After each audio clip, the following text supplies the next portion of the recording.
Howdy, lieutenants and economists. The most volatile, evil, disgusting things on the planet, humans. If you have a video request, you can always go to assholeconsulting.com. Yeah, I am gonna charge you, kids. And that is the importance of not fucking up. You are such an asshole!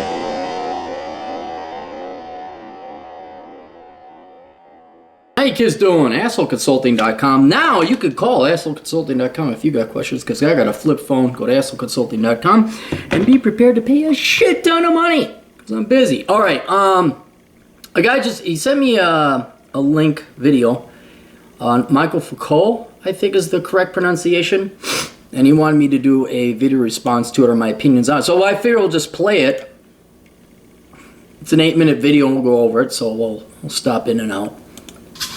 And just so I know nothing of the dude. I've heard his name mentioned before, but I know nothing of him. Michel Foucault was a French 20th century philosopher and historian who spent his career forensically criticizing the power of the modern bourgeois capitalist state, including its police, law courts, prisons, doctors, and psychiatrists.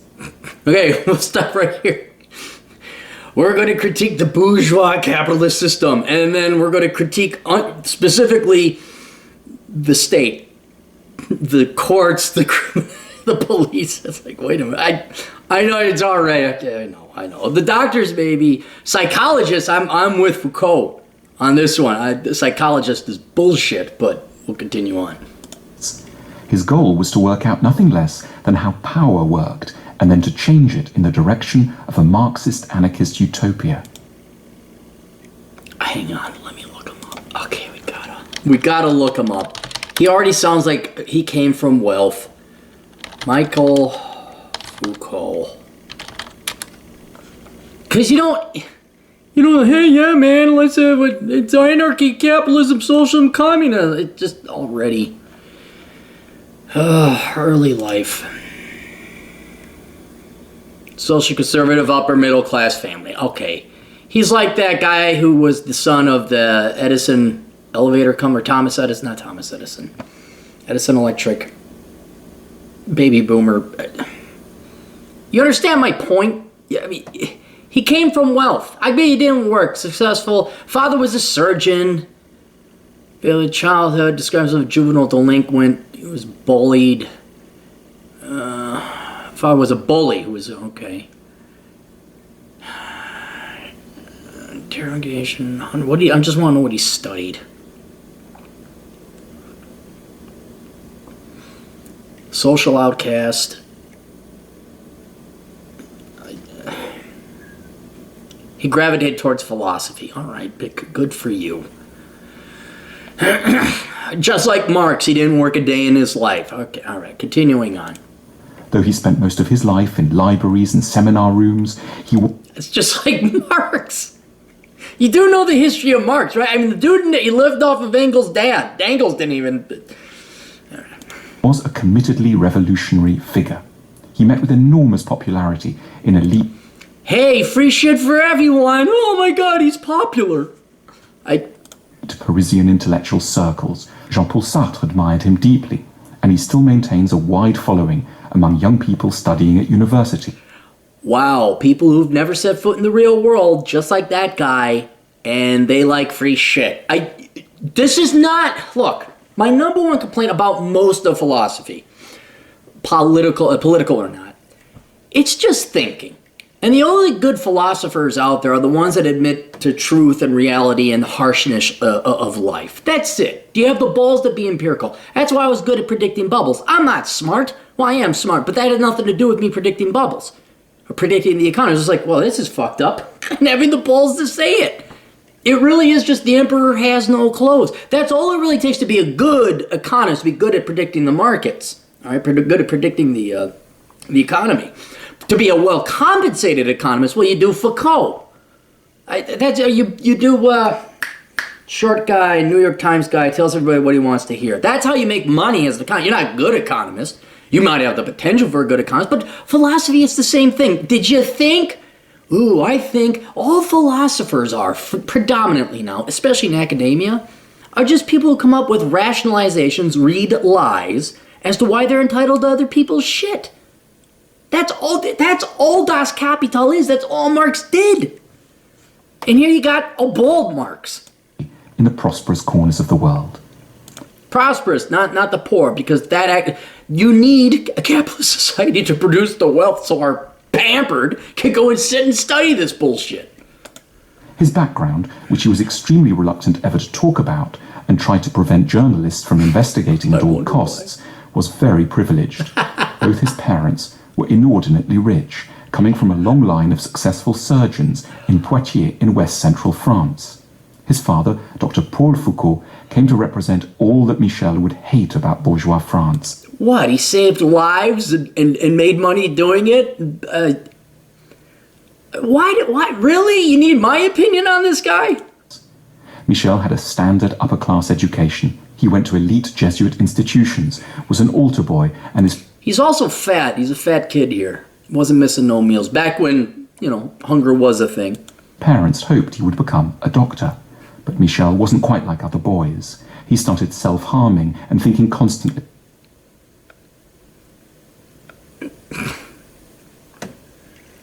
You have someone who's not mentally stable, and young kids at universities today still look up to him. Wow. That's great. Of suicide. At university, he decorated his bedroom with images of torture by Goya. When he was 22, he tried to commit suicide and was forced by his father, against his will, to see France's most famous psychiatrist, Jean Delay. Oh, that helped. I had a psychologist there. Yeah. At the Hôpital Sainte-Anne in Paris. The doctor wisely diagnosed that a lot of Michel's distress came from having to keep his homosexuality, and in particular, his interest in extreme sadomasochism, away from a censorious society. All right, I'll go along with that. If back then, especially when being gay was certainly frowned upon, that could, but self-harm, that sounds a little bit more than, he was gay and people didn't like gay people back then. Gradually, Foucault entered the underground gay scene in France, fell in love with a drug dealer, and then took up. You can't make this up.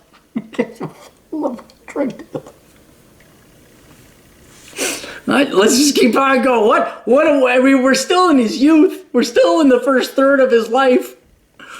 With a transvestite. For long periods in his 20s, he went to live abroad in Sweden, Poland, and Germany. On his own dime, I'm sure. Where he felt his sexuality would be less constrained. All the while, Foucault was progressing up the French academic ladder. The seismic event of his intellectual life came in the summer of 1953, when Foucault was 27 and on holiday with a lover in Italy. There he came across Nietzsche's book, Untimely Meditations, which contained... Again, put this in... Remember, philosophers are just people who think. That's it. Good philosophers are the ones who have the balls to acknowledge reality. The harshness of it in particular. That's all that is. I'm on pins and needles to find out why this is the big breakthrough in this guy's intellectual life. It's an essay called On the Uses and Abuses of History for Life. In the essay, Nietzsche argued that academics had poisoned our sense of how history should be read and taught. They made it seem as if one should read history in some sort of a disinterested way in order to learn how it all was in the past. But Nietzsche rejected this with sarcastic fury. There was no point. I don't know why you have the sarcastic fury. Learning about the past for its own sake. The only reason to read and study history is to dig out from the past ideas, concepts, and examples which can help us to lead a better life in our own times. Yeah, okay, I agree. Yeah. This essay liberated Foucault intellectually. Okay, that liberated him? That simple observation liberated him. Those who don't remember history are doomed to repeat it. Hang on. This guy was born in the 1920s.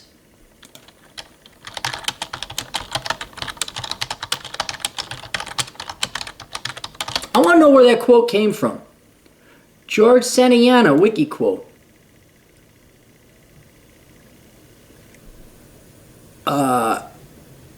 It is attributed to George Santayana. Quotes. Hang on. I want to know when this was. Are doomed to repeat it.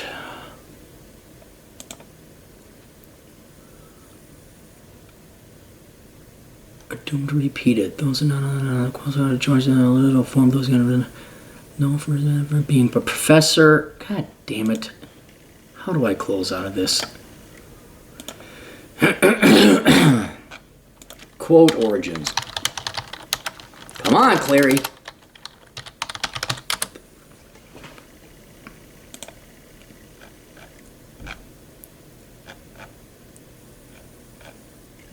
I just want to know the date. Because if we could find out the date,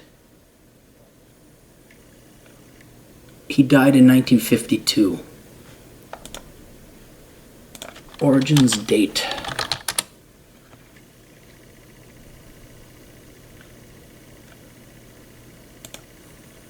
Hang on, let me find it. Give me, just be patient, guys.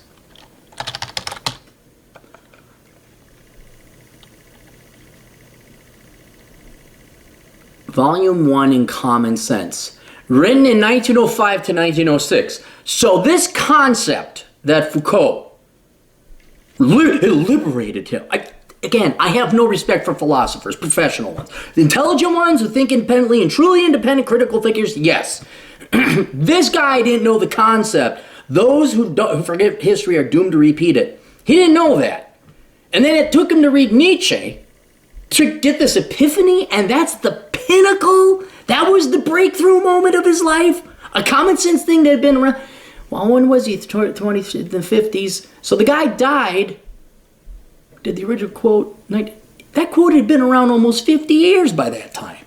I'm sure the concept had been around even before that. Nothing had till then. Immediately, he changed the direction of his work and decided... Which variation of parasitism will Foucault go down now, ladies and gentlemen? ...to become a particular kind of philosophical historian, someone who could look back into the past to help to sort out the urgent issues of his own time. 8 years later, he was ready to publish what's recognized as... 8 years? Dude, I'm banging out a 400-page book in 4 months. It ain't exactly the lightest thinking either. ...his first masterpiece, Madness Masterpiece, 1961. and Civilization. The standard view is that we now treat people with mental illness in so much more of a humane way than we ever did in the past. After all, we put them in hospitals, give them drugs, and get them looked after by people with PhDs. Ah, but in what? Neurology? I'm with you there. Neurochemistry? I'm with you there. Psychology? Maybe me and Foucault will Venn diagram on that. I don't trust psychology at all. But this was exactly the attitude that Foucault wished to demolish in Madness and Civilization. In the book, he argued that things way back in the Renaissance were actually far better for the mad than they subsequently became. In the Renaissance, the mad were felt to be different rather than crazy. They were thought to possess a kind of wisdom because they demonstrated the limits of reason. Coming from a guy who was into self-harm and hasn't worked it, you understand I have no respect for this guy. They were revered in many circles and were allowed to wander freely. But then, as Foucault's historical researches showed him, in the mid-17th century, a new attitude was born that relentlessly medicalized and institutionalized mentally ill people. No longer were they allowed to live alongside the so-called sane. They were taken away from their families and locked up in asylums and seen as people one should try to cure rather than tolerate for just being different. You can recognize a very similar underlying philosophy in Foucault's next great book. Again, this is not... Next great book... What? Human rights? Unless someone is a danger to themselves. I don't understand what the humane treatment of people who are mentally ill or physically ill. I don't understand how this is a great breakthrough. And no, I'm not going to read the book. Yes, I'm going to be very close-minded. Because if that's the conclusion of the book, coming from a guy, hey, if we don't learn from history, we're doomed to repeat it. Oh my God, it's brilliant. That's what triggered this? The birth of the clinic. His target here was medicine more broadly. He systematically attacked the view that medicine had become more humane with time. He conceded that, of course, we have better drugs and treatments now, but he believed that in the 18th century, the professional doctor was born, and that he was a sinister figure who would look at the patient always with what Foucault called the medical gaze, denoting a dehumanizing attitude that looked at a patient just as a set of organs, not a person. One was, under the medical gaze, merely a malfunctioning kidney or liver, not a person to be considered as a whole entity. you really have to come from a privileged background to have that be your biggest bedside manner. That is the book. Doctors should have bedside manner. Next in Guys, okay, now, back in the olden days, you didn't want to go to a hospital because the chances were less getting out of it than it was going into it. But if they knew it was your liver or your kidneys or your spleen or whatever, and depending on where we are, going all the way back to witchcraft levels to, I mean, I don't know, I'm not a doctor, but 1890, I'm assuming doctors knew something. Like, hey, yeah, your pancreas is going out or something like that. Or when was the first gallbladder, like where it blows up and you only got like 4 hours to live before the poison goes into the... I mean, the not epidemic. Not hysterectomy. It's an itis. To dismiss the entire medical profession, embryonic and faulted as it was, because, you didn't look at the whole person, you just looked at the symptoms. Like, well, yeah, that's kind of what doctors do. This guy is not winning me over. I don't mean the client, I mean the philosopher. Foucault's oeuvre came discipline and punish. Here, Foucault did his standard thing on state punishment. Again, the normal view is that the prison and punishing systems of the modern world are so much more humane than they were in the days when people just used to be hung in public squares. Or tortured. Not so, argued Foucault. The problem, he said, is that power now looks kind, but isn't, whereas in the past it clearly wasn't kind, and therefore could encourage open rebellion and protest. Foucault noted that in the past, at an execution, a convict's body could become a focus of sympathy and admiration, and the executioner, rather than the Okay, way overthinking shit, dude. Way overthinking shit. I know he's got to make up for his lack of genuine intelligence, but this is way overthinking it. Convict could become the locus of shame. Also, public executions often led to riots in support of the prisoner. But with the invention of the modern prison system, everything happened in private, behind locked gates. One can no longer see and therefore resist state power. That's what made the modern system of punishment so barbaric and properly primitive in Foucault's eyes. Foucault's last work was the multi-volume History of Sexuality. The maneuvers he this is going to be great. performed in relation to sex are again very familiar. Foucault rebelled against the view that we're all now deeply liberated and at ease with sex. He argued that since the 18th century, we have relentlessly medicalized sex, handing it over to professional sex researchers and scientists. We live in an age of what Foucault called scientia sexualis, science of sexuality. But Foucault looked back with considerable nostalgia to the cultures of Rome, China, and Japan, where he detected the rule of what he called an ars erotica, erotic art, where the whole focus was on how to increase the pleasure of sex rather than merely understand and label it. Once again, modernity was blamed for Do you understand why I have no respects for philosophers like this? I don't even know what he just said, because the conclusion or the point he was trying was so grand, so small. I'm still looking at the same sheet of paper. Did you cut it in half the long way? Did you split a hair? That's what it is. This is splitting hairs. To the point I don't even know what the point and purpose of that was. Pretending there'd been progress when there was in fact just a loss of spontaneity and imagination. Foucault wrote the last volume of this work while dying of AIDS that he had contracted in a San Francisco gay bar.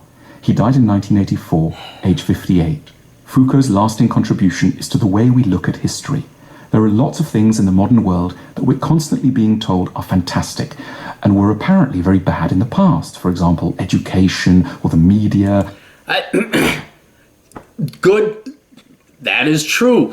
That is true. I don't know if it took 3 books to figure that out, but that is true. Yes, you have to look back at the past. Here's another quote. Maybe this would have blown his mind. The winners write history. I don't know. But yes, education is bad. You darn right. Media could be bad. Yes. I don't think. But did he ever draw that, or did other students of his with bigger intellects draw that conclusion from him? or our communication systems. Foucault encourages us to break away from our optimistic smugness about now and to go back and see in history many ways of doing things which were perhaps superior. Foucault wasn't trying to get us to be nostalgic. He wanted us to pick up some lessons of way back in order to improve how we live now. You mean like the nuclear family? Or low taxes? Huh? Nah. Academic historians have tended to hate Foucault's work.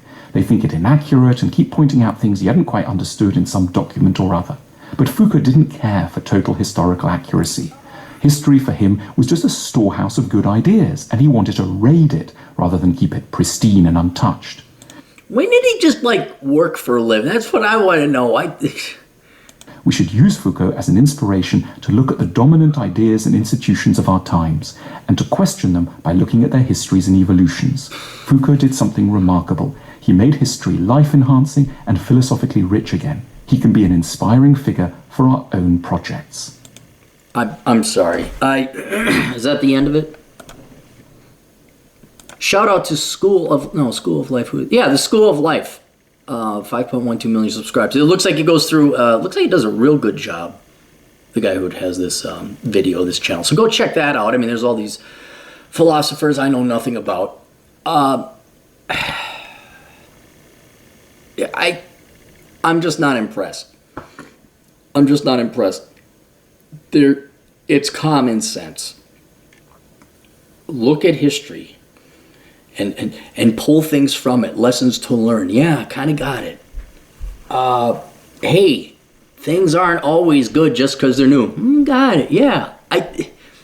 I'm sorry, I can dismiss them as a philosopher in general because they tell you common sense shit.